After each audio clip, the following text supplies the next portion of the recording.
if you're good with getting started, we're going to go ahead and kick the evening off. I think the mayor has joined us in the room tonight, the virtual room, so to speak. And thank you all so much for joining us for our third Neighborhoods Consortium meeting. This Thank one's you. going. This one, we want to be sure that we are staying true to the sort of mission and core of the group, and that's really to create a conduit of communication and information sharing between the city and neighborhoods. So tonight, our business on the agenda is to make sure that we talk about the guiding principles and accept that so that you all can have some leadership to sort of set your own agenda and ideas moving forward. And we've done our best to make sure that we've been inclusive of your voice through surveys and that. So our second meeting, it was very clear after we heard from you that we needed to have Public Works in the room this evening. So thank you to Jatin and Eric for being in the room with us as well. And what was very clear too, after our second meeting and hearing back from the neighborhoods and also internally, was our initial rationale in putting business associations and CDCs and neighborhoods in the same room was to hopefully facilitate more communication amongst those groups as well. But we don't want that to take away from really making sure that we're true to that core mission with neighborhoods at its basis. And then we're also lucky that we have this engagement, because this level of engagement, because now we get to create, I think, more appropriate streams of communication. So our business associations will be more paired directly with our business development team, and many of the resources that will be coming down through that team. And we'll talk a little bit more about the resources in the budget that will be available through that when the mayor speaks later. And also for our CDCs with our neighborhoods team, there's a more appropriate stream of resources there. So we do thank you guys for giving us that feedback from the second meeting as well. And this is just our third meeting, so we're still building. Tonight we want to get the structure right and make sure that you have the structure and organization that you need to move forward in. And obviously we're still going to be here to help the guiding principles lay that out, lay that relationship out. But we want you to be your own thing. Also, Santi, if you don't mind talking to our group tonight, I know that you wanted to talk a little bit about our neighborhood plans and how those have been moving forward. The last presentation we had was from Tim Corcoran on our neighborhood, so that'd be a great update. Yeah, absolutely. I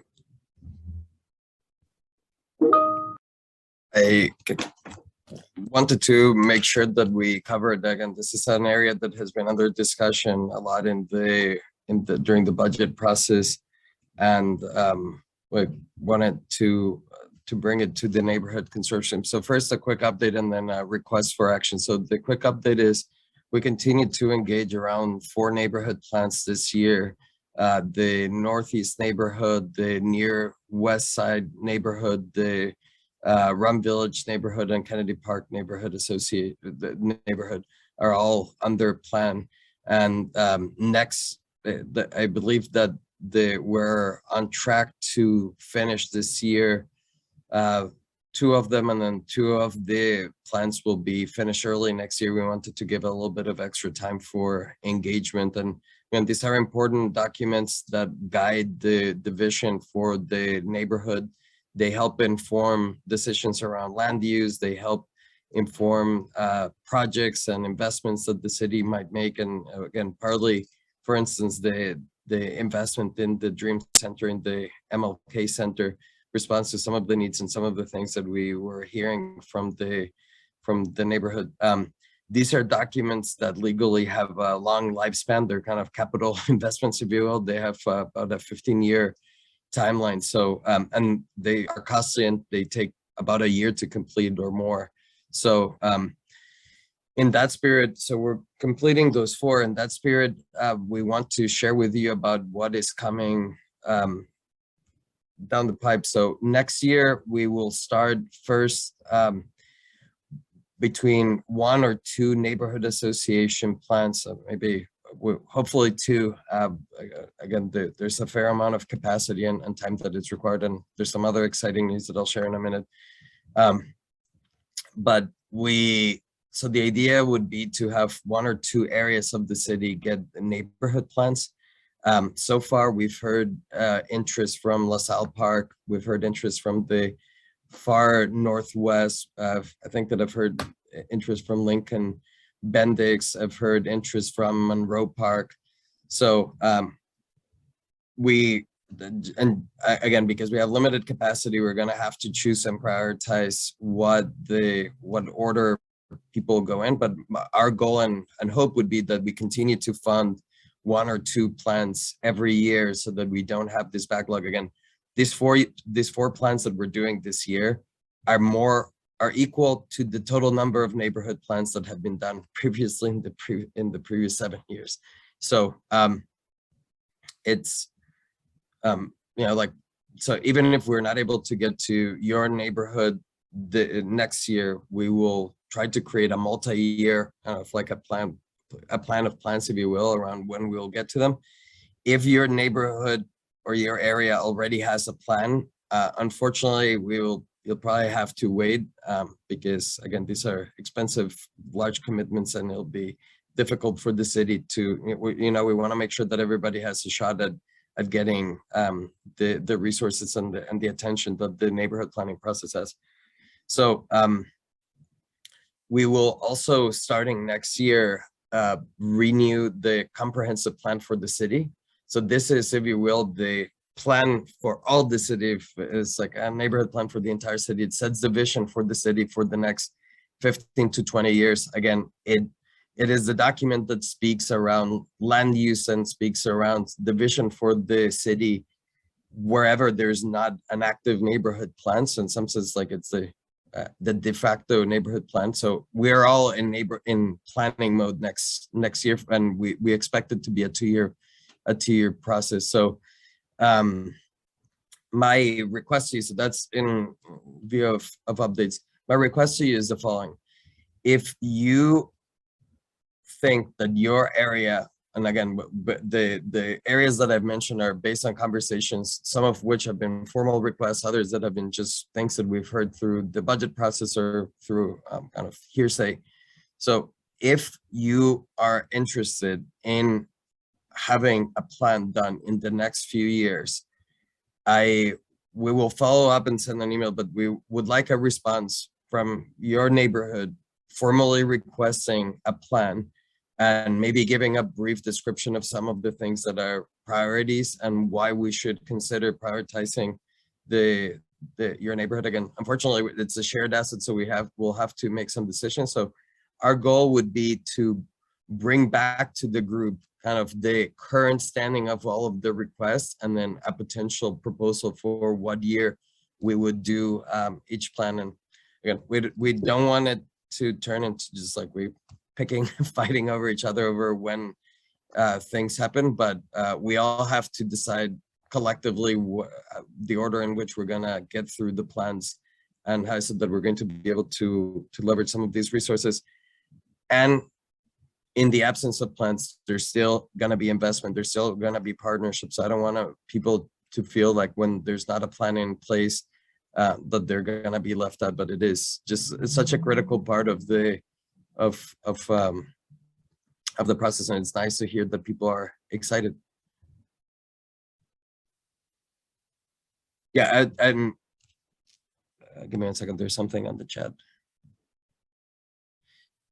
No, so the 4 plans that are in place this year are currently are under work. It's the time when the plan will be finished. So I believe that a couple of those plans are going to be, so the way that the process works is there's a kickoff, there's some conversations with the neighborhood. We hire consultants usually for all of these plans. We hear, we engage, then we have workshops with the neighborhood, and we kind of collect the projects. We ask you, the neighbors, to prioritize the projects and the vision for the neighborhood, and then we bring back a draft, and then there's some conversation around that. And then eventually, once the plan is finalized, when we all think that we're, generally we agree on what the plan is going to look like, we bring it to council, and then the council formally adopts the document as a legal kind of guiding principle. So 2 of the current plans will be finished next year, but they're still underway. We'll just probably have 1 or 2 neighborhoods that the planning process will start for next year. And again, we also have the comprehensive plan, so we're all going to be planning anyways. Does that answer your question, Denise? Kind of.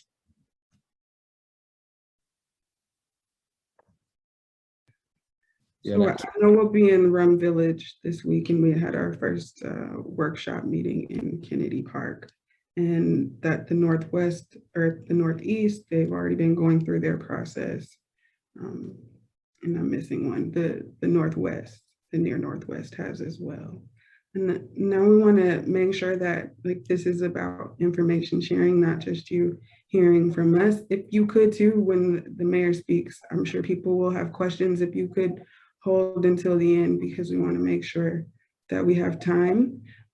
So Dominique's going to facilitate the neighborhood news portion, and you all have also received the neighborhood report by email.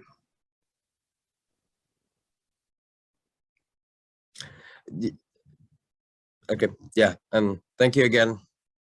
I'll pass it on to the mayor. I think it's the next point in the agenda. No?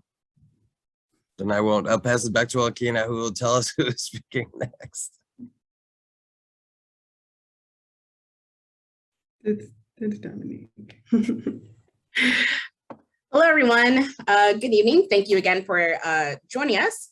So in regards to neighborhood news, we would like to begin by encouraging the representatives to create a Facebook page to potentially share news, share events, stay in contact with each other in between these meetings, and maybe coordinate between neighborhoods and things like that.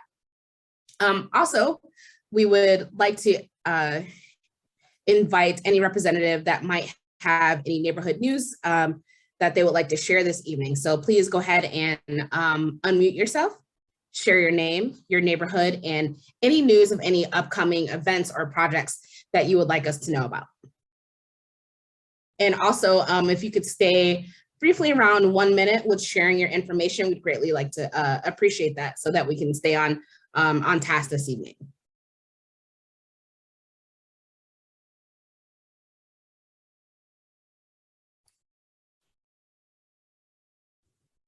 Good evening.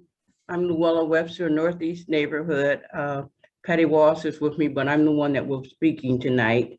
I just want to say that the Robinson Center had their dedication blessing on September the 21st, and it was really beautiful. Father Jenkins and Father Malloy was both there. The mayor was there. It rained. We were outside, but we had over 100 people come, and Father Jenkins kind of made a joke that when we had the breaking ground for the Robinson Center, it rained. So that must be a good sign that things are going to be really great at the Robinson Center.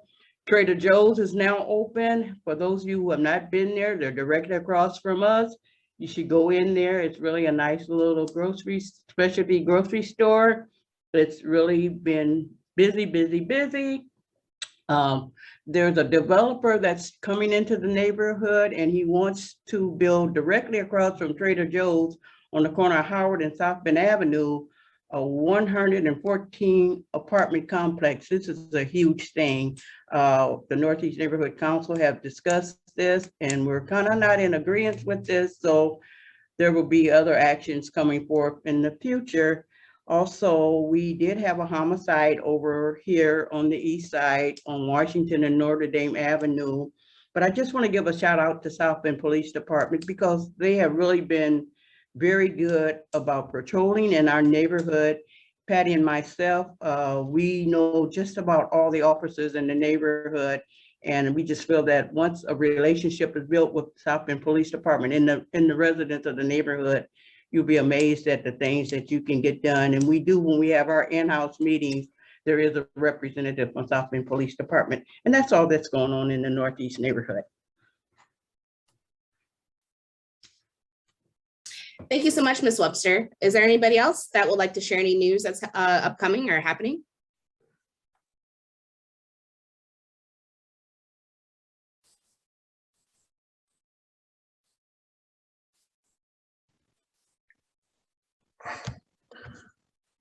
Okay, well, hearing none, so I guess we will move to the next item on our agenda, which is city news.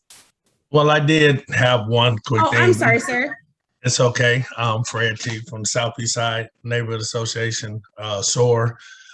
We did do a groundbreaking on, I believe it was the 28th. I wasn't able to attend. I was in California. Is that correct, Charlotte? It was the 28th.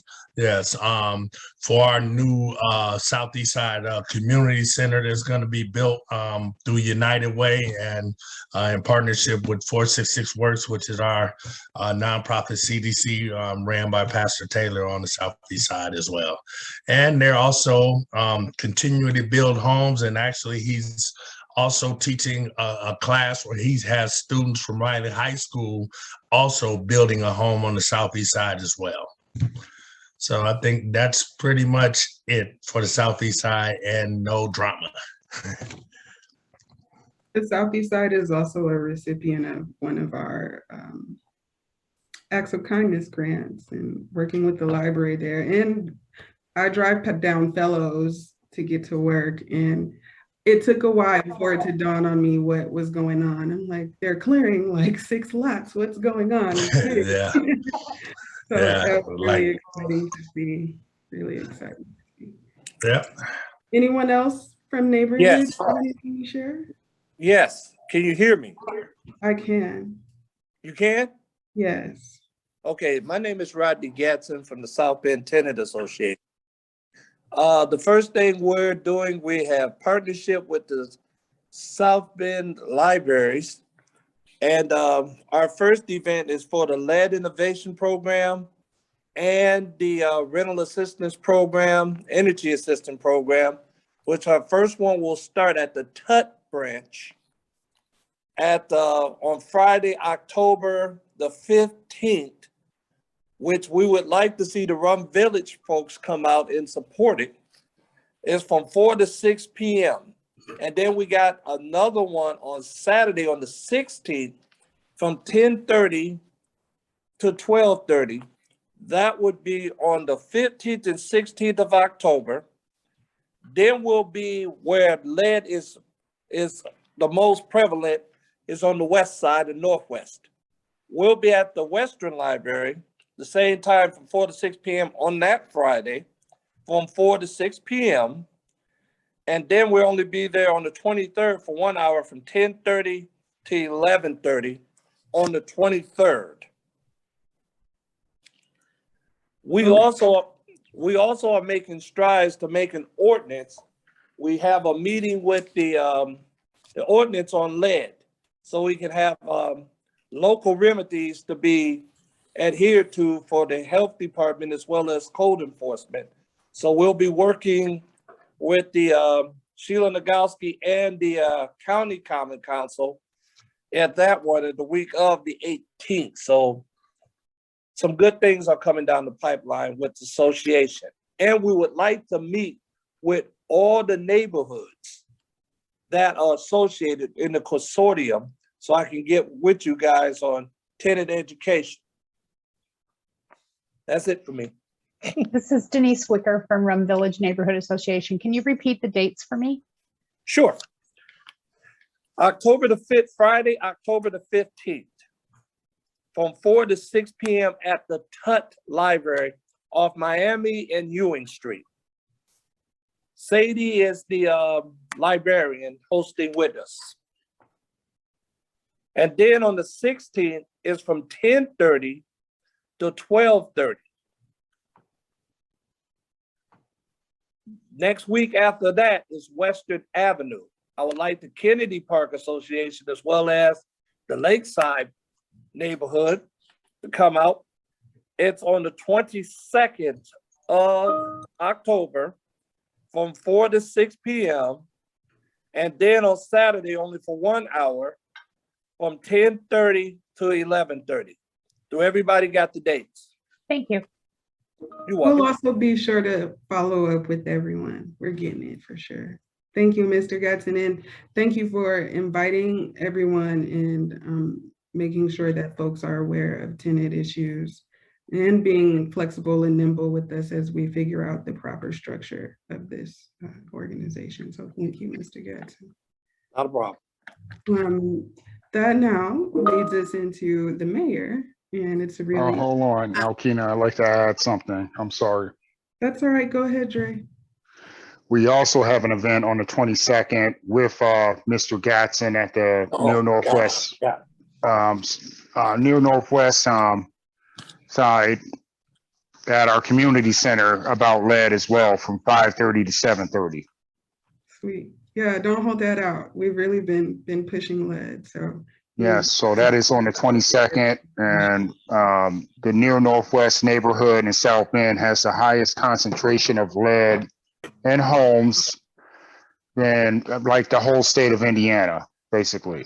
So we take this issue seriously, and this will be a major event. We would love it if the whole city came out and supported us. We'll be there for sure. Thank you, Brother Nordrin, for helping me, because I almost got it again. Absolutely, Brother Gatson, always. Yeah, that's definitely the sort of collaboration we want to see. So thank you both. We also have Carrie Marks from River Park that has an update. Oh, thank you. Yes, hello. Just a few things. We did our River Park cleanup with the Business Association, and that was a great success. The city helped us with that. We are currently doing a food drive and a hygiene drive, and collecting at Martin's, outside of Martin's, and different areas up and down Mishawaka Avenue. Our t-shirt contest is finishing up. We have Michiana Christian Community Church is sponsoring a coat drive. What else is going on? We started a grant writing committee, so we can try and get some more money. We always have our Halloween and Christmas lights contest where we put the pictures up on our Facebook page and let the neighbors vote, and then we go put signs in their yard. What else? And that's about it.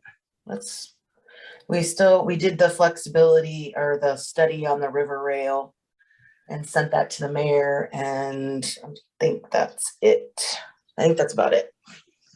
That's a lot. You made me want to live in your neighborhood. Oh, I left out one thing, if y'all don't mind, please. I forgot. When she spoke, Marty in the near west side neighborhood, we're gonna start with that first. The 501 Watson Drive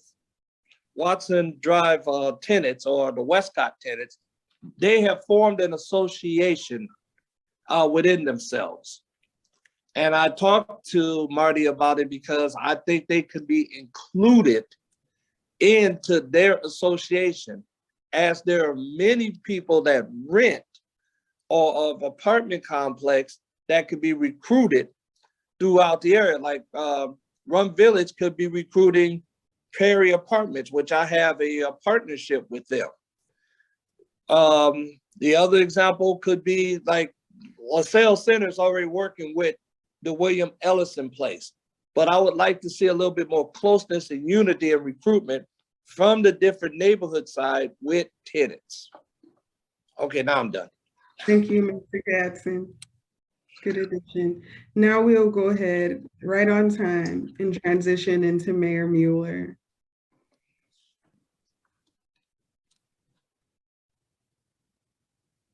Mr. Mayor, are you there? I'm here. Good evening, everyone.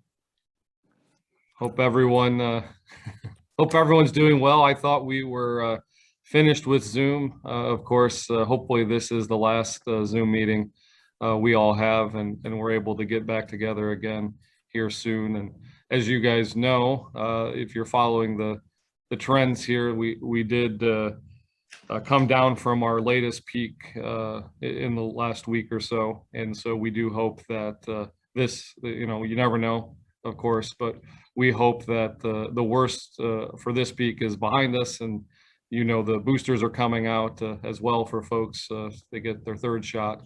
And we hope that will help put an end to, a lot of the issues we're seeing specifically hospitalization. So as always, we want to be careful, mask up when you can, and obviously the vaccine is the way out of this pandemic and back to normality. So let's be good, get your boosters when you're eligible. I don't know when I'll be eligible, but I'll be sure to get it when I am. And if you are, definitely take a look at that.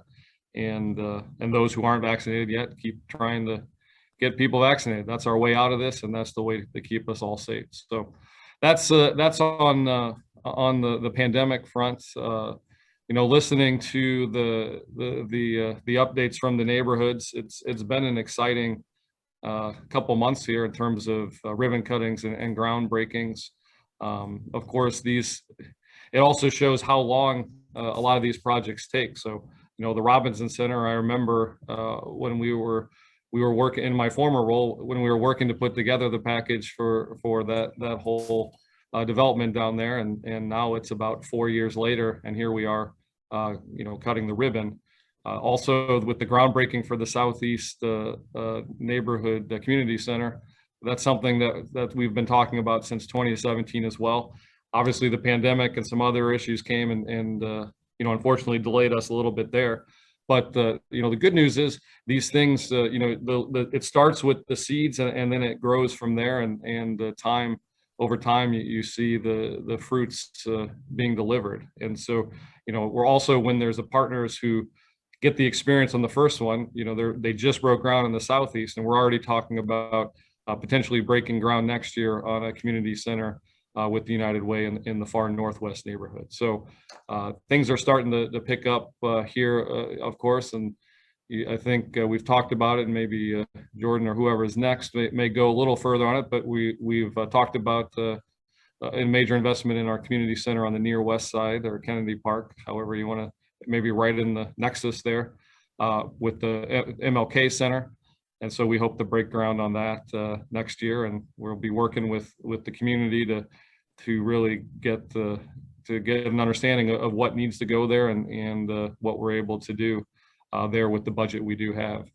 And speaking of budgets, it's budget season, and to those of you who filled out the budget surveys and came to I saw many of you at the various budget meetings, and so thank you for your input. I can confidently say that the historic resources from the federal government, the American Rescue Plan, and also those coming from the state has allowed us to, we're able to do things that we just haven't been able to do in the past, and it's been able to accelerate what we're able to do for neighborhoods. So you'll hear from Public Works in a little bit, but the budget includes twice the amount that we are normally able to afford for neighborhood infrastructure, and that's curbs and sidewalks, lighting, traffic calming, and all of those pieces. It also, and that's not counting the roads, the streets plan that we did, the rebuilding our streets, that's fully funded, and that's prioritizing the streets in the worst condition, whether they're in major thoroughfares or whether they're in neighborhoods. And so we're covering all of the worst, getting they're rated from 1 to 10, and we're getting through the 1 to 3s here in the first couple of years, and then we'll keep going from there. So that's a good news on the neighborhood front. Also some significant resources for safe, affordable housing. So both repair and lead remediation, as well as figuring out financing gaps for new construction in those neighborhoods that have a lot of vacant lots. So lots of good things, coming down, and the team's going to be very busy, particularly the Public Works and community investment teams, to get all this money out into the neighborhoods over the next couple of years. But that's exciting. Then of course we know it's been well documented our police shortage, our officer shortage, and so continuing to ramp up recruitment there to make sure we have the numbers to be able to respond to resident calls and respond to the issues at hand that are causing trouble in our neighborhoods. And we need to get on top of that and continue to work together. It's not a policing only strategy, of course. This has got to be the community coming together and making this a safe and desirable place to live. So those are things, those are the major highlights. You know, I hope everyone is getting excited when you start seeing neighborhoods moving forward and you see, you know, people at different stages, whether you're at the beginning stage or whether you're at a more mature stage of kind of that rebuilding. You know, it's exciting to see forward motion in more than one neighborhood, in more than one part of the city. And in the coming years, we expect to see this to continue to go, and those federal resources are critical to accelerating that for us. So I hope everyone's excited. I'm excited, and we'll try to get you excited as well if you're not excited yet. So thank you. I know I'm excited. Thank you so much, Mayor Mueller. Jordan, are you on? Do you want to add some context for our Dream Center work? Alrighty, yeah, good evening, everyone. I'm Jordan Gathers, Deputy Chief of Staff to our illustrious Mayor. Mayor, thank you for those updates. It actually is really exciting to see all of the funding, you know, this once in a lifetime opportunity and strategic investment in our neighborhoods and community to help recover from the pandemic and jumpstart our journey to responsiveness. So with the current MOK Center, which is a visible part of the West Side neighborhood's fabric, you know, we envision the Dream Center to be a world-class campus that can anchor a transformation of the West Side that celebrates life, happiness, and a hope incubator. So we're hoping that this has a potential to create commissions for local businesses, workforce and economic development, creative programming and recreation with innovation, creativity, and equity. And so we've heard in the community and within neighborhoods that, you know, that some of our residents and have not felt like they've had viable opportunities to thrive in our city, which is fair, and we believe we must do better. And so our focus is on building sustainable and loving environments of change within our communities through the power of hospitality. So with this current project, you know, we're looking to reimagine the current narrative around doing what is right instead of what is expedient for historically underserved communities, and becoming a vital resource for the people right here and attracting others from other walks of life. So we really do have a chance to restore the public's faith and trust in city government and processes, and it makes a lot of sense to enhance our youth and family engagement in our neighborhoods and communities. So I take a lot of pride, and I think we all should take a lot of pride in knowing that these investments and these plans will live on as a symbol of the hopes and dreams for our youth, families, and residents. And so I know our team is looking forward to embarking on this continued journey with all of you to revitalize our places and building a fresh start to making dreams come true. So we ask for your support, your voice, your involvement in these upcoming events and meetings to share your ideas, stories, and to engage in the process that leads to the construction of the Dream Campus and other beacons of hope on the horizon. So I appreciate you all and welcome all input and suggestions that you might have to do things better. And I will say, let's get to work and help build the dream from the ground up for our community and with our community together. Thank you so much, Jordan. Another super exciting thing that we're all planning for next year. I think we've got a commitment to breaking ground by the end of 2022, which has got us all kind of, you know, just waiting on the budget to pass, but already in the works. I know we've been talking to a lot of Kennedy Park neighbors and Lincoln Vintage neighbors. Can you go on mute, please? Thank you. As Jordan mentioned, we want to be sure not to just include residents nearby, but also folks who are potential users or already users. Like, I don't live in the neighborhood, but I grew up obviously going to both West Side centers and participating in those programs. So you may be one of those folks or represent someone who wants to be. engaged in this project. So please reach out to us and let us know. Thanks, Jordan. Dominique, do you have some updates from the city as well? Alkina, we did have a question from Ms. Kashaw too. I think for Jordan, will investments be seen along the major streets surrounding the Dream Center, for example, Orange Street and Olive Street?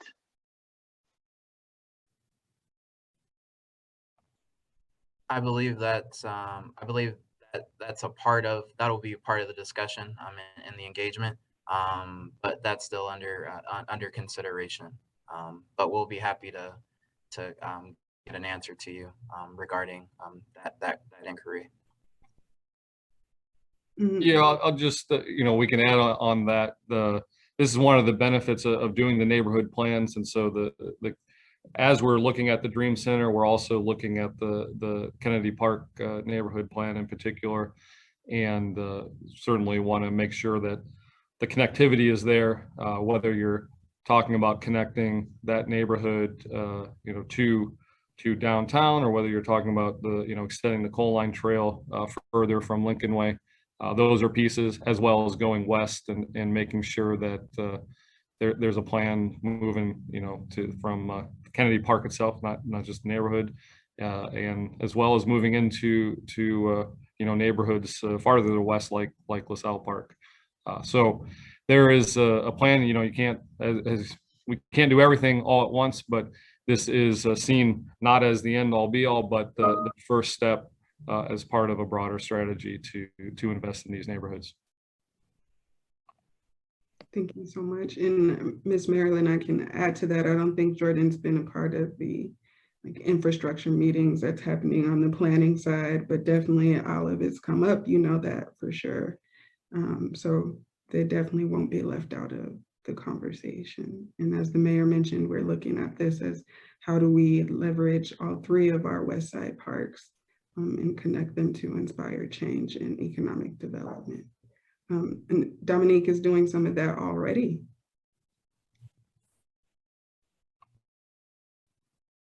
Dominique, sorry. Okay. That wasn't exactly a layup. I should have done a little better there.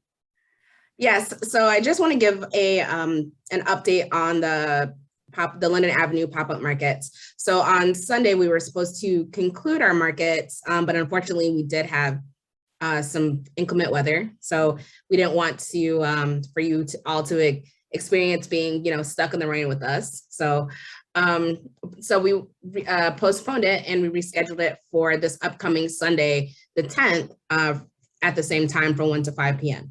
So we hope that you're able to join us, and please let us know if you have any questions in regards to those events. So this will be the last event. So I guess that's it. So the next update, I'll throw that to Marty to discuss with you. Sure. Hi, everyone. Marty Mecklenburg. Just a quick reminder about the service catalog, and we introduced it at the last meeting, or maybe even the meeting before. But this is a catalog built for neighborhoods. Has all sorts of things in there that our team would love to help you with to enhance your mission and to extend your capabilities. So just as a quick reminder, there's things like printing services, help with doing t-shirts, help with websites, help with social media, a whole variety of things. We used to have the cleanup trailer in there, but you can get that now through code. But we're also working on a party trailer to help support block parties for neighborhoods, and all of that stuff it's ready to go. It's available to you. Probably the easiest way to get to it right now is to go to our website, which is southbendin.gov/EEE, engagement, economic empowerment. So 3 E's, triple E. And we built out an online form that you can access there, and select your service and submit it to us, and then we'll respond. So just don't forget to bring that back to your neighborhood organizations. If you have a project coming up, or if you're planning a party or an event, there may be some assistance for you in that service catalog. So feel free to tap into it. It's there for you. Absolutely. In fact, there is so much highlighted in the neighborhood news. I'm not sure that many of you took advantage of some of the service resources. So make sure that you take a look, and if you're doing something, we might be able to help you do more. So thanks Marty and Dominique for the city updates. One of our major goals for this meeting is to talk through the organization and getting you guys to hopefully elections by the end of the year. And we also want to do some social in-person events that won't have a formal agenda, but just fun things so we can talk to each other, and also with the mayor there, right? Alex has a PowerPoint that she's going to share with us. But I think since the first meeting, we invited a couple of volunteers, or we invited everyone to review the guiding principles. And we had 3 volunteers that were on our guiding principles working group.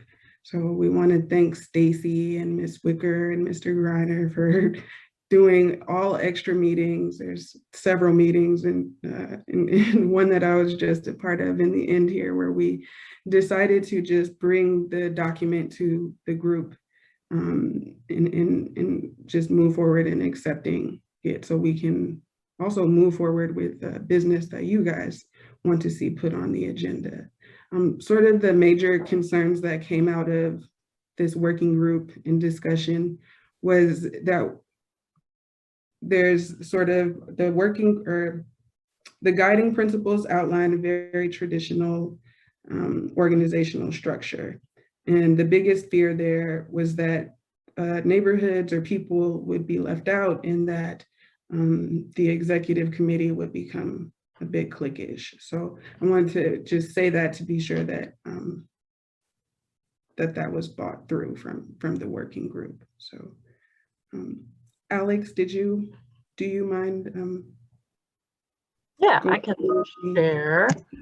Yeah, this is just, Alex is going to walk through sort of the just very overview of what the guiding principles say, but I kind of mentioned the big parts. It's very traditional sort of org structure that you'd be used to seeing on any board or committee.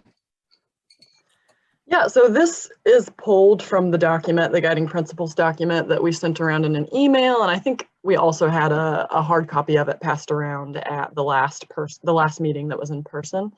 But we thought we'd put it in kind of a format that's easier to digest and kind of cuts to the matter of the leadership, which is what we really want to establish today. So in section 5 of that document, which is titled Officers and Duties, it lays out the 3 officer positions, which are the traditional president, vice president, and secretary.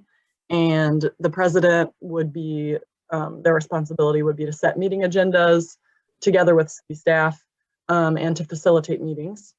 And the vice president would stand in for the president if she or he is not available. And the secretary would produce written communications and record meeting notes and attendance. In section 6, it talks about the executive committee, which would be composed of those 3 officers that were described in the last slide, as well as the chairs of any special subcommittees, which the next slide will explain.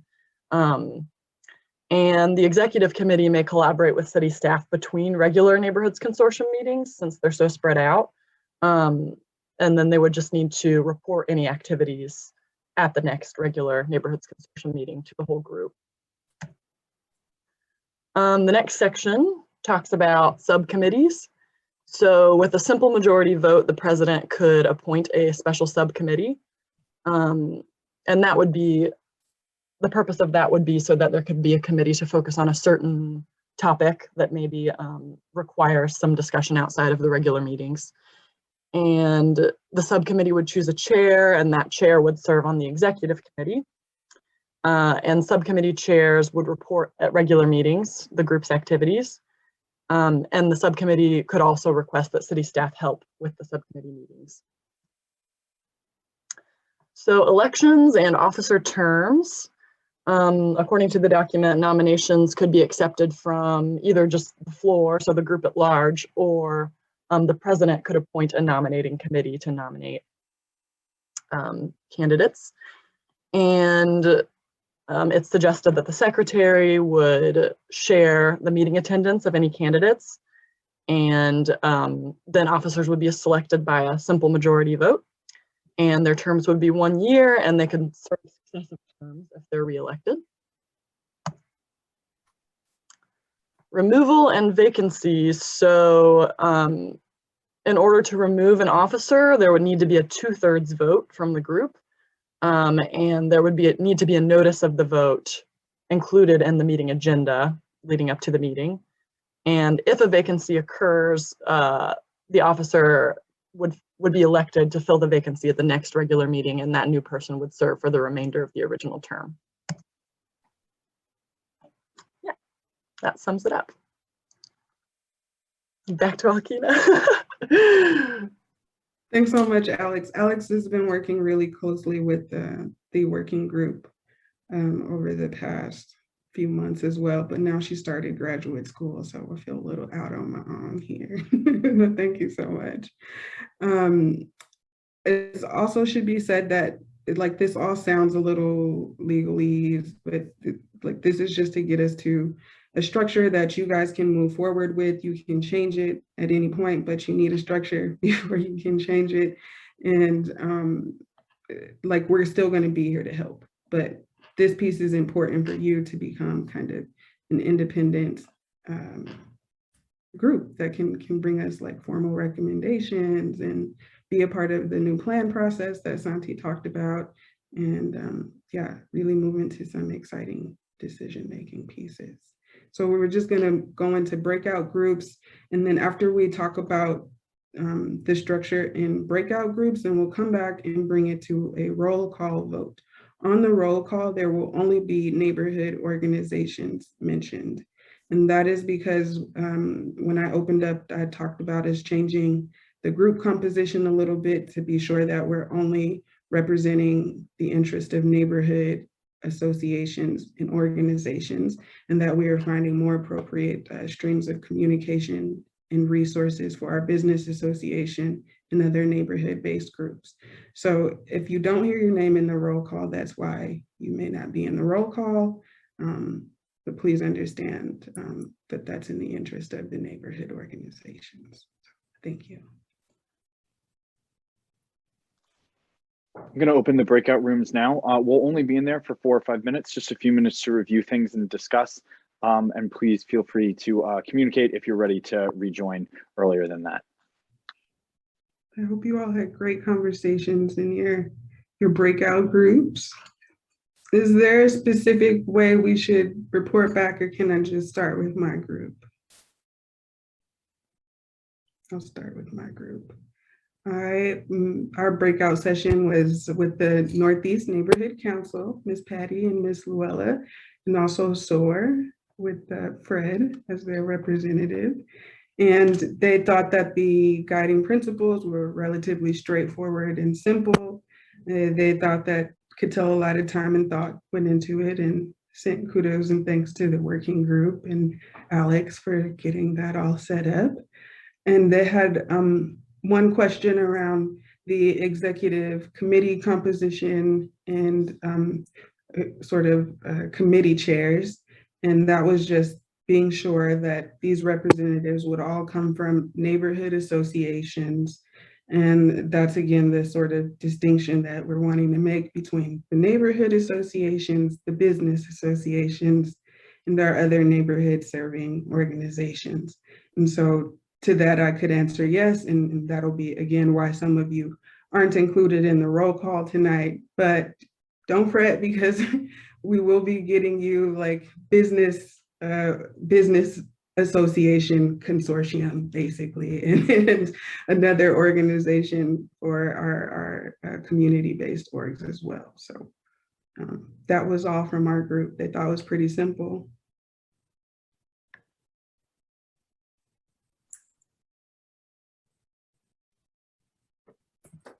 Are we each sharing about our group? Should I go? Yeah. So I had Mary Malone from Sunnymead, Mary Bundy from Howard Park, I had Denise from Rum Village, and Fred Greiner from River Park Business Association. And everybody was on board with with accepting the guiding principles document. And I think it was Mary Malone who said you can't change the structure till you adopt a structure or something. I thought that was well said, that it's good to keep in mind that this document can be revised as you go, but it's good to have a starting point. So that was kind of the thought.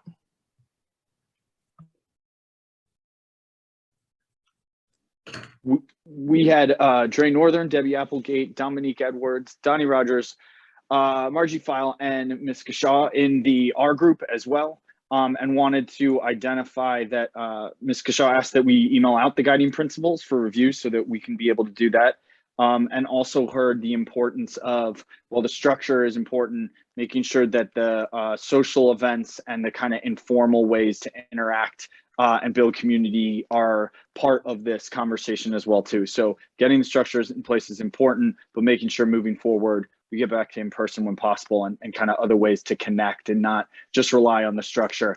Not only because a lot of neighborhood leaders don't have a ton of capacity, but it helps other people to connect and build other forms of communication. And Dominique, let me know if I'm missing anything, but I think that's it. I think you got it, Mike. I'll go real quick here too. In my group, we had Stacy Odom, Andrea Rogers, Rodney Gadsden. I think Carrie Marks, you jumped in at the end. I wasn't sure.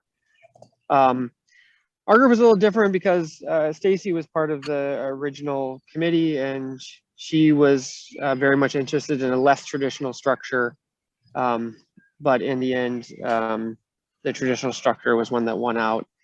So Stacy would have liked to have seen a different format for it, something with less potentially clicky, with a few people holding key positions. But on the flip side, Rodney thought that starting with a traditional structure was a good way to go when a new organization is starting up and getting its feet under them. So we kind of had a mixed room in terms of our opinions, but I think the idea that we'll give it a try and maybe a different model can emerge over some time would be still on the table.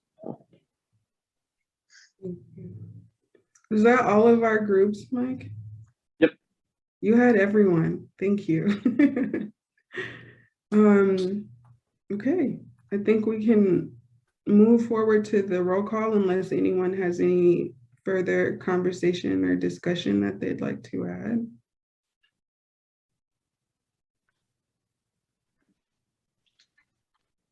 Okay, seeing none. Dr. Altenberger? I can begin.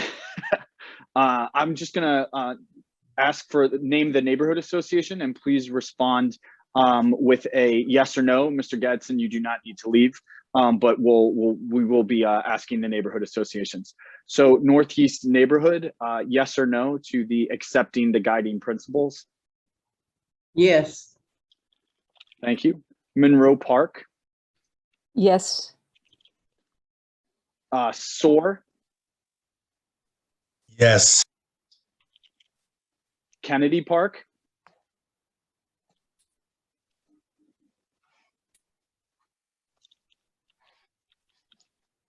Okay, near West Side? Yes. LaSalle Park?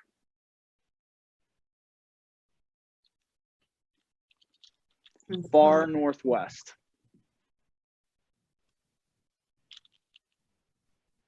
Yes. Rum Village? Yes. Miami Village? Yes. Lincoln Bendix? Yes. River Park? Yes. Do we have Howard Park here? How about the NNN? We do have Howard Yes. Park here. I think Mary Bundy's here. Sorry. If it's in the chat, Yes. sorry. Thank you. NNN is here, yes. Thank you. All right. Well, we have Sunnymead as well, please. Yes. Okay. And that carries it. So the yeses, we have a quorum and overwhelming yes. I believe the Odom Community Development would be the last one. Stacy?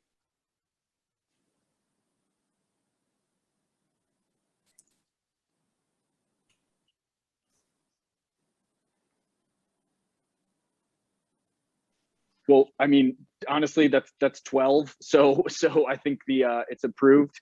And thank you all very much for the conversation. And we can now move on to the next item on the agenda.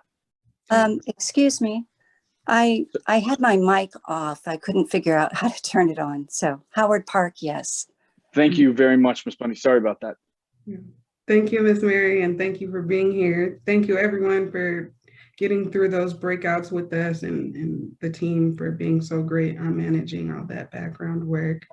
We now have our Public Works representatives, department head, or sorry, everybody doesn't call them department heads. But Kane is the deputy director, and Eric is the director of Public Works. What's his name? Being here tonight, Jatin Kane and Eric. Oh, Corval. okay. I'm just trying to find the face. Yeah. Okay. And so they're going to present for us tonight. Thank you. Are you guys? We're right on time. If you guys are ready. Yeah. So thanks, Okina. I've got a small PowerPoint I'd like to do just to introduce a few programs in Public Works, and then we'd be happy to take any questions. I think I can share my screen, so I'm going to give that a shot now.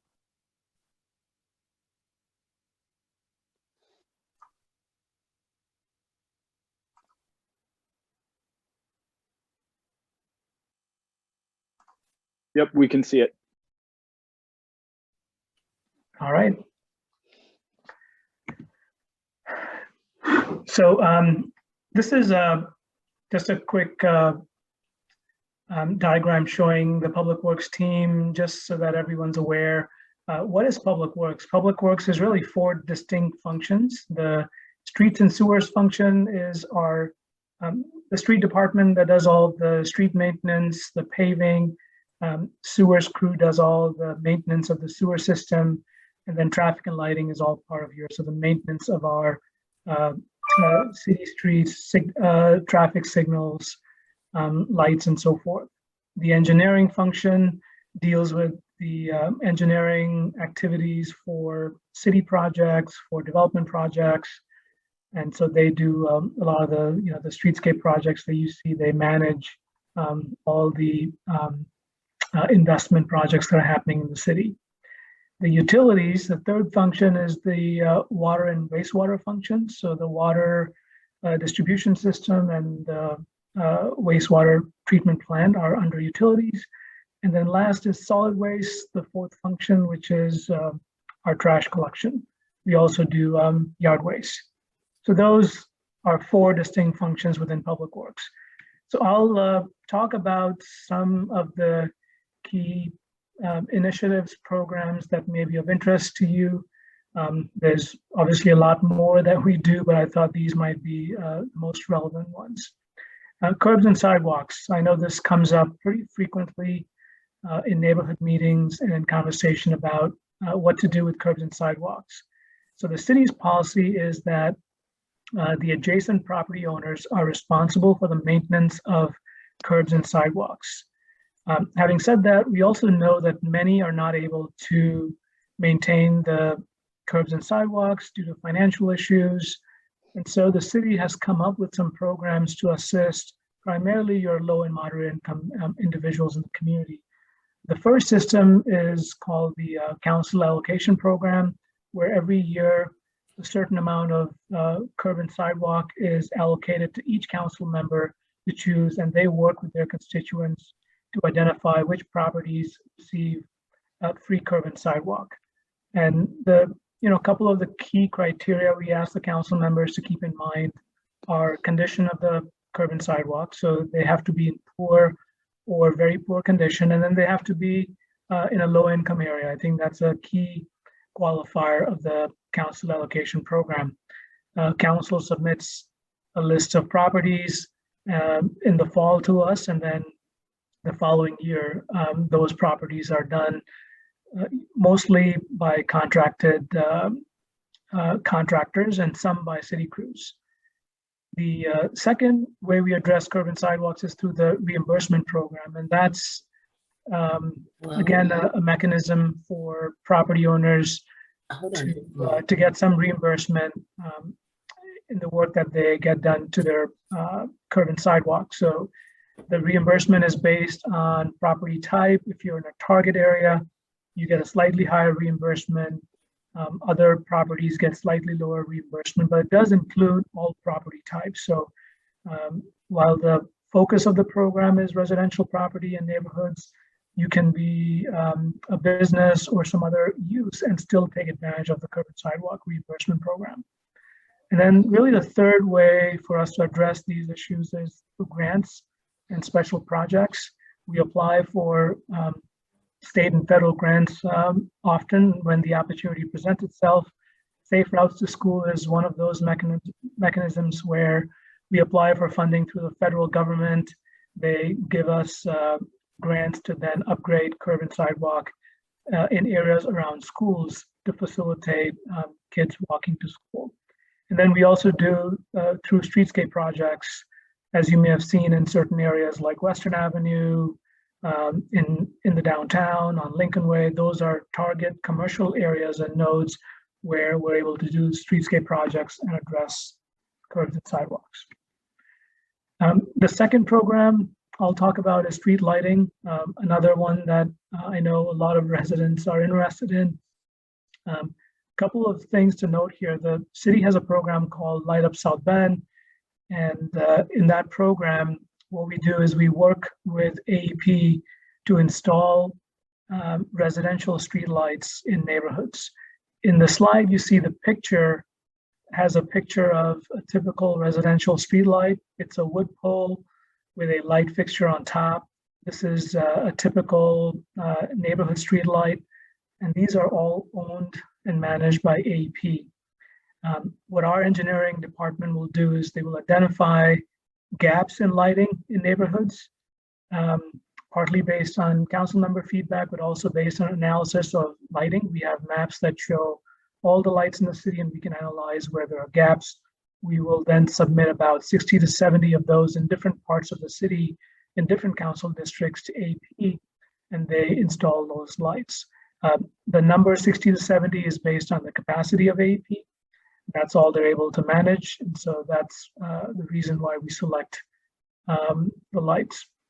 In some rare occasions, you'll see in, say, historic neighborhoods, decorative street lights. Those are owned by the city. On commercial nodes and commercial areas like on Western Avenue in the downtown, those lights are owned by the city. So just to be clear, most lights are owned by AEP and some by the city. We have another program called the Lamppost Program, where residents can apply for a solar lamppost to put in their front yards. And that's just another way for residents to participate in a cost share program where we subsidize the cost of a solar lamppost. And it just adds to lighting in the neighborhood. It really, these lamps will help light not just the front of yards, but also portions of sidewalks. So that's another opportunity for residents. About $50 will get you a lamppost, solar lamppost. I know the question, as I talk about lighting, the next question that comes up is how do you report lighting issues?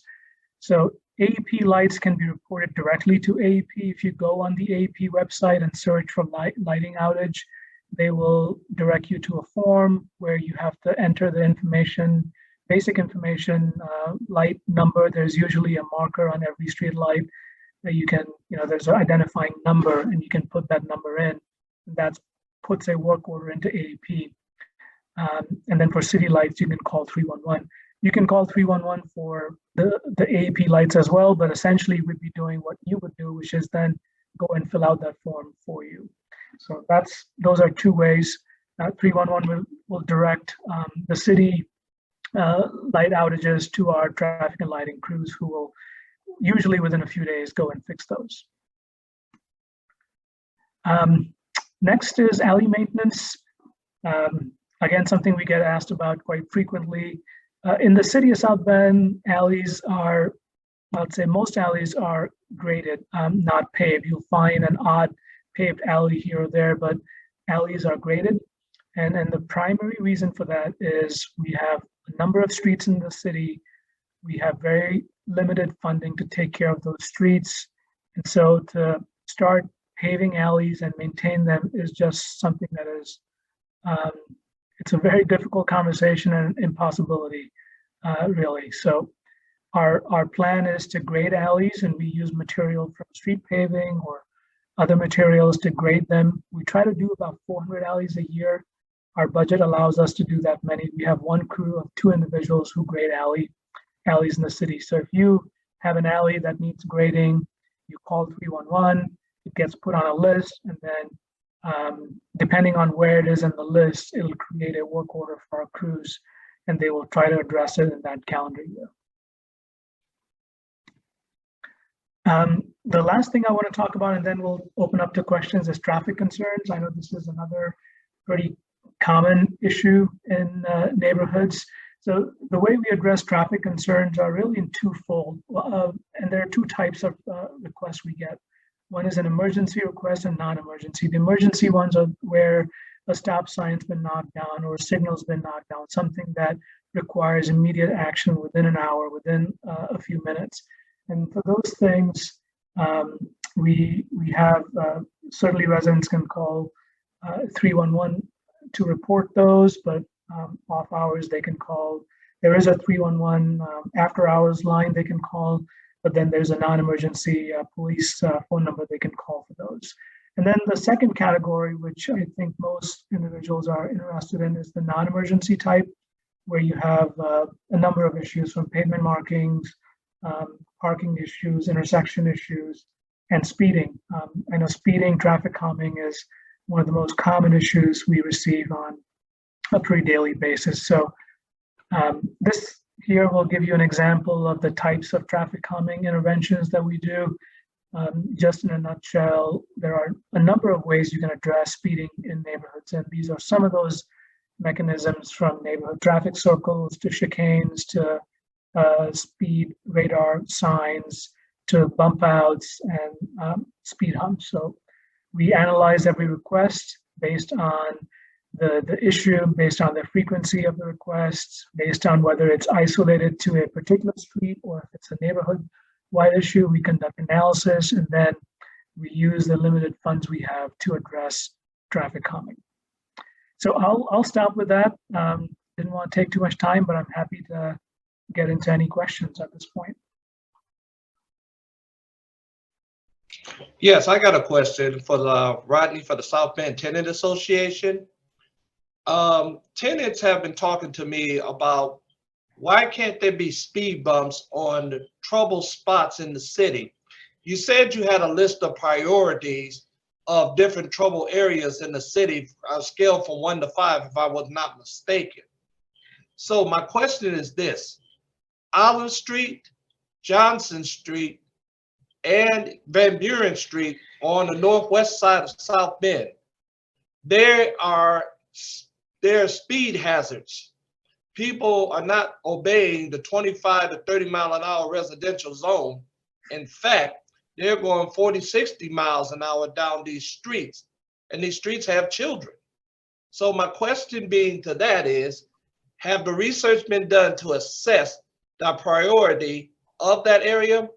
And why can't that community get speed bumps like behind Jefferson School and Wayne Street? There's speed bumps, radar feedback signs.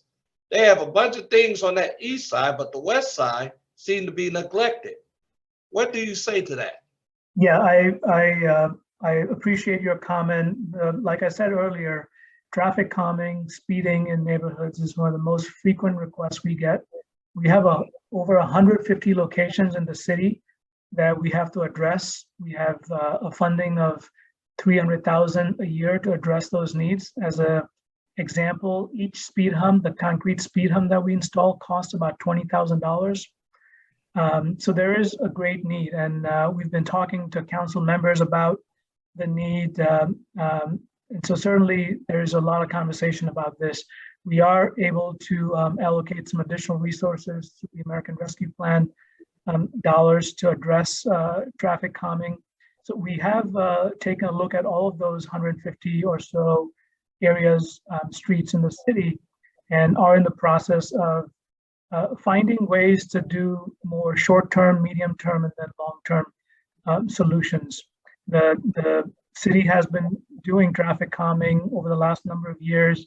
And like I said, our budget allows us to only do so many. So we've been able to address maybe 2 or 3 neighborhoods at a time, but that's really our capacity. We're hoping to enhance that capacity and do a lot more next year with the new funding that we're expecting to receive. Okay, Mr. Kane, the direct question, let me put it this way. The near North Side neighborhood is the worst speed neighborhood in the whole city of South Bend. They have more speed problems in their neighborhood than anywhere. What is the priority is my question. What is the priority? You gave me a roundabout answer. What is the priority to solve that problem in those neighborhoods? The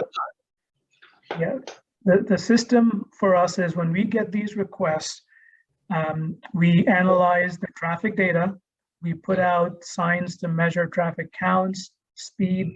We analyze pedestrian movement. All of that is done as part of an analysis. And then they are prioritized in terms of which areas we can deal with first. So every neighborhood will tell you that their traffic speeding issue is the worst in the city. And we hear that on a daily basis. Eric and I receive those emails every day from council members, from others. The mayor, I know, receives those, council members receive those. So we are aware of those issues. There is not a intention to not address certain neighborhoods over other neighborhoods. I think that's a misnomer. We are very diligent about doing these, but funding is a real concern. Like I said, the cost of these speed humps and other measures is quite a bit. So we can only do so many a year. With the extra funding that we're receiving, we're hoping to do something with a rubber material. So you start to see these rubber speed humps that can be installed rather quickly instead of the concrete ones that can take a lot of planning, a lot of design, a lot of engineering to do. So we're coming up with these solutions where we can deploy short-term, mid-term solutions rather quickly. So that's been our focus this year, and we're hoping to get to, most, if not all of those 150 requests by next year. Thank you, Jitin. We also have a question in the chat from Mrs. Bundy in Howard Park. She asked if lampposts are available if you don't have a tree lawn. The lampposts have to go on private property. They are not in the tree lawn. The lampposts go on your front yard. The program for this year, I believe, is over. We're out of lampposts for this year. We do about 100 lampposts a year. So I would keep an eye out for the program announcement, which we announce on social media, press releases, on the city's website, usually in the spring. Thank you. And we have a hand up from Mr. Teague. Go ahead, Fred. Hi, Fred Teague from the Shore Neighborhood Association. During the last meeting, Mayor mentioned that there were some things that the city has learned as far as the trees that were originally planted in some of these neighborhoods, where the roots, instead of growing down, grew out, which has been a cause of sidewalks being destroyed. So, I mean, in front of my house, I have that issue as well. And what I'm wondering is, what is your process for fixing the problem so that it doesn't become an issue years down the road as far as the roots, or it planted with the correct trees? Fred, you cut off a little bit, but if I understand your question, you're asking about how to address the tree root problem with sidewalks. Is that correct? Yes, and also, is there an option for the trees that are causing the problems, well, I guess depending on your process, maybe it won't be a future issue for the next homeowner or whatever. But if not, is there an option to have the trees removed and the correct trees planted to prevent this in the future? So I'll say that when we do curb and sidewalk work as part of our the city program, the council allocation program, the city forester will come out and look at all the properties that have been selected, and they'll identify which trees are causing the sidewalk to move up. And in those circumstances, the trees are removed and the appropriate variety of trees are planted. So that is something that is occurring in the city. We have several trees that are on the no plant list, and I think those ones with the horizontal roots just made that. Yeah, there are many ways to address tree root issues. There are many technologies to address tree root issues. The challenge, if you want to get into the details, is just how lots were platted. When South Bend was first platted, you have very narrow tree lawns. A 5 foot or 6 foot tree lawn sometimes is not sufficient for mature trees. We believe in trees. We feel that the city should have a good tree canopy. We want shady trees in neighborhoods so that, when you're walking, you feel the shade, it's a comfortable walk. And so for all those reasons, you want good shade trees, but many tree lawns don't support that. So I think one of the policies we have been focusing on is where the tree lawns are very narrow. New trees that are planted should be medium shade trees or smaller trees. Where there's larger tree lawns, you can plant larger shade trees. Thank you, Jitin. We have a couple questions in the chat from Ms. Thank you. In Lincoln Index, and thank you for your question, Brett. I'm sorry, I hope that was it. Yes, thank you. That answered my question. Thank you. From Ms. Shaw, the first question, is it possible to create a system to determine which streets need speed bumps? And the other question is related to specific block. Ms. Shaw, we might want to save that one for the planners, but I think the answer is yes. Yeah, in regards to speed bumps, I first want to clarify that speed humps are what we do. Speed bumps are what you see in parking lots. They're the little bumpy things that really rattle your vehicle as you go fast. They're not designed for city streets. But the other thing I'll note is like I said earlier, if your request for traffic calming is on the city's list, if you've called 311 and reported your concern, it's likely on our list of 150 or 160 or so areas in the city that we need to address. Our team is looking at all of those areas for some intervention next year. While speed humps and temporary speed humps might be the most immediate solutions, in some cases we might be able to address the issue through other means. Like the one image that I showed, some areas could see a radar feedback sign. In some areas, if there's a curb issue, we could address that with a curb issue. But we have a priority list. We've been really focused on assembling the funding. And this year we have the funding now. So we hope that starting next year, we'll be able to really make a dent in that large backlog that we have. Can you hear me? Am I unmuted? Yes, ma'am. Okay. The reason I was asking about that particular location along Meade and Bendix, because first of all, the city came into my neighborhood and by eminent domain took homes to appease Bosch, and they made that particular street. So it's not something the neighbors wanted, but we were forced to have.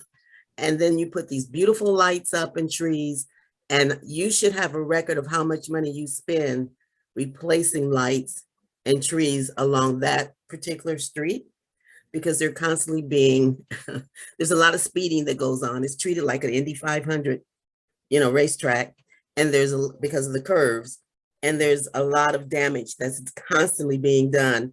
And now the city is starting not to replace the lights and not replace the trees, or replace the trees with some other type of tree, and things are starting to look very out of whack.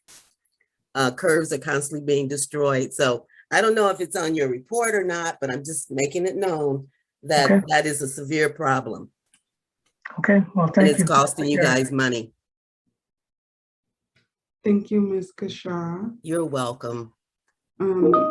I want to make sure that I'm not missing anyone in the chat, or I haven't missed any hands that have gone up, but I see Mr. Rogers in the chat. So despite the police shortage, sort of what is the relationship between public works and police in the sense of accountability, or In regards to anything in specific? like hotspots in speeding? If we know that there are 150 speeding hotspots, are police being situated at these spaces, or do we know that? Well, that's the real challenge is, you know, as you all probably know, there's a pretty significant shortage of police officers. And so prioritizing, you know, traffic issues for police, you know, is a real challenge for them. And so we do work with them.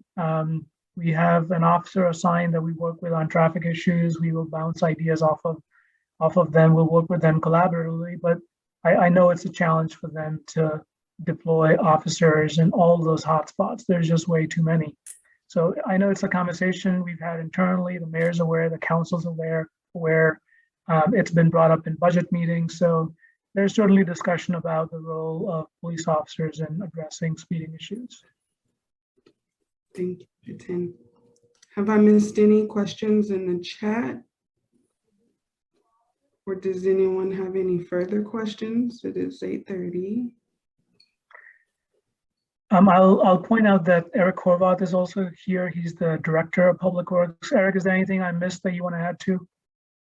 No, hi everyone. Eric Horvath, Public Works Director. Appreciate the opportunity to join you tonight. Jitin, I think you've covered it. And please reach out if you do have areas in neighborhoods, even if you aren't certain if they've been reported or not, just send them in because we will be doing a blitz next year and we will be hitting a lot of neighborhoods, provided that we get the budget through in the next couple weeks. But there's significantly more money in the budget for traffic calming because it's something that we hear about regularly from our citizens, that they're concerned about the safety of their neighborhoods from people speeding, and it's something that is important to address. And so make sure you call those in. And then also in terms of the information that Jitin had provided on the curb and sidewalk program and other programs, if there's any additional information you need, feel free to ask for it. We can send the PowerPoint slides, but we've got lots of information on programs that are accessible for our residents, and that's why those programs are there, so that they can serve you. And so you're kind of our resource to help get the word out, and so we appreciate any opportunity that you can provide to help us do that. Let me make one last plug. One other thing that's going on right now is, during the pandemic, we had a number of citizens who are struggling, some of which have lost their jobs, others have had other situations occur. There is quite a bit of money that is available. The county has a pot for emergency rental assistance and utility payments that you may have already talked about, Kina, with the group, but it's important that we get the word out on that, because if we don't use it, it's going to go away at some point, and it'd be good to get it to the citizens who need help. And then there's another component of money that is for utility assistance that is going, it's called LIWAP. It's a low income household water assistance program through Real Services. And they'll be administering that as well. And so it's another important program that we should make sure that we're getting the word out to all of our citizens on. Thank you. I'll wait. Who do we contact for the Emergency rental assistance? It's the county, and I can, in a second, I can try to put a link on the chat. Okay, I think there was a link in Alex's email invite for today as well. Oh, perfect. Scroll further down. It is in like the third page of the neighborhood report. The email from Alex? Yeah, with the neighborhood report. But we can share the link for you on the chat here. And if I can, there's no way for me to raise my hand on here that I can find. So I'm just open my mouth, which you know I always do. So I wanted to say thank you to Mr. Horvath and Mr. Kane for the sidewalks and the curbs. I didn't get all of them done in my neighborhood that I want. Still walking at 6 a.m. with a flashlight because I don't want to lose a hip or a knee. But we had a house on the corner that was done, and it was done by a group of people. And now I just Reith Riley, sorry, I just lost the name when it came back. And I just want to let you know how respectful they were for the neighborhood, for the yards around what they were doing, the time that it took them to do it, and you know, blocking the streets to have to take the trees down, things like that. They were just a wonderful group of people to have in the neighborhood doing the work. So I just wanted to throw that out there. There will be an email going out, Mr. Mayor, but if you're still on here, I just haven't gotten to it yet. Thank you so much for that feedback. That's great to hear, and we'll make sure we pass that on because, as you know, there's lots of good workers out there, and when they're doing good things, we need to be recognizing that, and I really appreciate you saying that. Oh, absolutely. Like I said, they were wonderful. I mean, walk by and they'd be like, hi, how are you today? I mean, just very social, very cognizant of what they were doing and making sure they didn't disrupt anybody else's yard with what, you know, all the tools and equipment and machinery and everything else. So they were great to have in the neighborhood. Thank you. Mr. Horvath, I'd like to thank you also on behalf of the William Ellison tenants out there of Falcon and Washington Street. You put the order in for the light. You did hear my request. I think I typed that in the chat room for you. One thing you talked about was the water program. And I remember talking to you at the council meeting when the vote was then. The library has taken the partnership when we're doing the rental assistance program. We're also working with the energy assistance program. And what I would like the neighborhoods to do is partner up with us in your neighborhood. When you see us on your schedule, help get the word out. So this way we can get more tenants and more people in here to use this assistance from there. Now, right now we'll be on the southeast side. That's our first pilot. We're gonna be there. And Mr. Horvath, I can invite you to Tut Library Branch 2 on the 15th or the 16th of October, or come to the Western from the 22nd or the 23rd, because we'll be explaining these plans. And we also have the librarians actually help filling out these forms, because a lot of people don't understand how to fill out these forms. So that's what we're doing. That's awesome. Thank you. We thank you guys for that. We definitely don't really get those kudos, so it's appreciated. And also kudos to you all for doing all the work that you do and sharing that with us tonight. There were a few more questions in the chat. I think I responded to Ms. Bundy on the drainage issues. Yes, if there are drainage issues in your neighborhood, definitely please report those as well. On the south side, we have a lot of drainage issues. And there's a question about the 150 hotspots. That question came from a neighbor. I will have to do some, I'm sure we have the data somewhere, but I will be following up with that data and information, as well as the PowerPoint in an email, as well as we'll get the neighborhood report reshared so you guys can have the utility assistance information there and many of the neighborhood updates that you shared tonight. If there's anything that I missed. Oh, Ms. Wigger. Well, since we voted on the guiding principles, and I know that we want to vote for those positions of president, vice president, and secretary, what do we need to do between today and the next meeting when we want to vote to find out who is, I don't know, running for those offices, who's been nominated for those offices. If you could explain that real quick, I think that would be helpful. Alex, I failed to have the meetings for 2020 in front of me. So if Alex can just follow up with me on what the meeting schedule is for 2022. But for the rest of the year, since we now have a structure that you guys have voted on, I mentioned we wanted to have some social events and not do so much reporting, just getting to know each other. And hopefully from there, you know, obvious choices emerge, and when we get into 2022, you can put it at the head of your agenda to move into nominations for that. So you will hear from us certainly throughout the holidays, and we'll do something fun in one of the neighborhoods or with the mayor. And you can look forward to meetings in 2022 on January 5th, April 6th, and July 6th.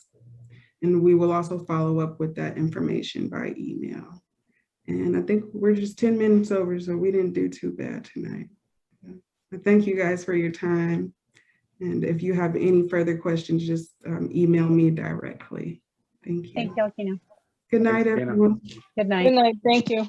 Thank you, Jitin and Eric. You bet. Thank you. Night. Good night. Good night.